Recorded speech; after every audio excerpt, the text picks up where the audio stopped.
विश्वं दर्पणदृश्यमाननगरे तुल्यं निजान्तर्गतं पश्यन्नात्मनि मायया बहिरिवो भूतं यदा निद्रया यः साक्षात् कुरुते प्रबोधसमये स्वात्मानमेवाद्वयम् तस्मै श्रीगुरुमूर्तये नमः इदं श्रीदक्षिणामूर्तये तस्मै श्रीगुरुमूर्तये नमः इदं श्रीदक्षिणामूर्तये बीजस्यान्तरिवाङ्कुरो जगदिदं प्राग्निर्विकल्पं पुनः मायाकल्पितदेशकालकलना वैचित्रचित्रीकृतं मायावीव विजृम्भयत्यपि महायोगी वयस्वेच्छया तस्मै श्रीगुरुमूर्तये नमः इदं श्रीदक्षिणामूर्तये तस्मै श्रीगुरुमूर्तये नमः इदं श्रीदक्षिणामूर्तये यस्यैव स्फुरणं सदात्मकमसत्कल्पार्थगां भासते साक्षात् तत्त्वमसीति वेदवचसा यो बोधयत्याश्रितान् यः साक्षात्करणात् भवेन्न पुनरावृत्तिं भवाम्भोनिधौ तस्मै श्रीगुरुमूर्तये नमः इदं श्रीदक्षिणामूर्तये तस्मै श्रीगुरुमूर्तये नमः इदं श्रीदक्षिणामूर्तये नानाचित्रकटोदरस्थितमहादीपप्रभाभास्वरं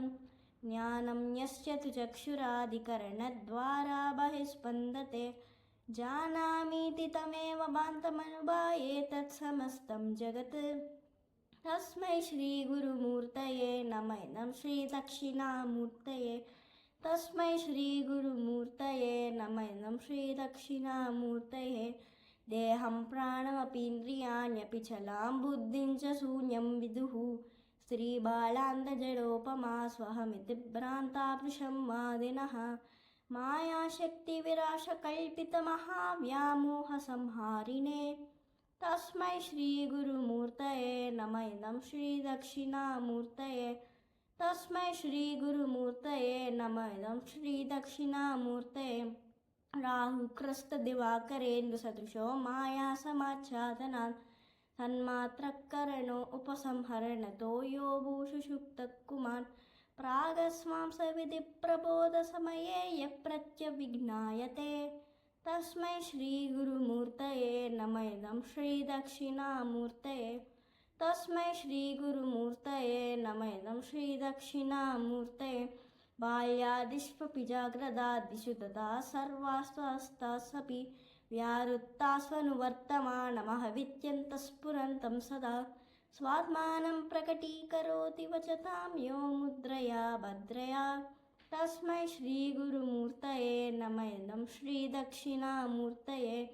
तस्मै श्रीगुरुमूर्तये नमः इदं श्रीदक्षिणामूर्तये विश्वं पश्यति कार्यकारणदया सस्वामी सम्बन्धितः शिष्याचार्यदया तदेव पितृपुत् आच्यात्मनां भेदतः स्वप्ने जागृति वायु एष पुरुषो माया परिभ्रामितः तस्मै श्रीगुरुमूर्तये नमः इदं श्रीदक्षिणामूर्तये तस्मै श्रीगुरुमूर्तये नमः इदं श्रीदक्षिणामूर्तये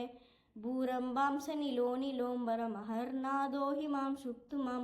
नित्याभाति चराचरात्मकमिदं यस्यैवमूर्तष्टकं नानत्किञ्चनिवृज्यते निमिषतां यस्मात्मनस्मात् विभोः तस्मै श्रीगुरुमूर्तये नमः इदं श्रीदक्षिणामूर्तये तस्मै श्रीगुरुमूर्तये नमः इदं श्रीदक्षिणामूर्तये सर्वतत्त्वमिति स्फुटीकृतमिदं यस्मादमुष्मिंस्तवे तेनाश्रवणात् दर्तमननाद्याराज्यसङ्कीर्तना सर्वतत्त्वमहाविभूतिसहितं स्यादीश्वरत्वं स्वतः सिद्धे तत्पुनरष्टता परिणतं चैश्वर्यमव्याहतम्।